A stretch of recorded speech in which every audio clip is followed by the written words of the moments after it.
In 2026, worldwide hits are being made in bedrooms just like this one.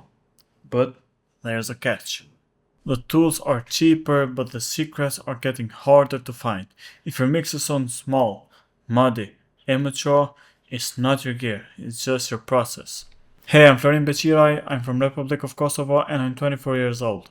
I spent years deconstructing the techniques used on the hits that you love, that you listen every single day. And I'm not here to show you how I think you should mix. I'm here to give you the exact roadmap used by the legends. In this episode, we are going from absolute zero to expert mode. No fluff, no history lessons you don't need, just the things that you actually need. We will cover in those series or episodes, however you call, how to build a command center in a regular room just like this one, the 3 neighborhoods of frequency, the New York compression trick for huge drums, and how to make sure your mix sounds just perfect, as it should. We're not gonna start with the plugins, we're not gonna start with the beats or recording vocals or mix or master or blah blah blah whatever.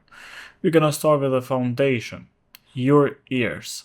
If you can't trust what you're hearing, then you can't mix. Be sure you're on my official playlist so you're gonna be redirected from this video to the first episode of this masterclass and let's set up your command center.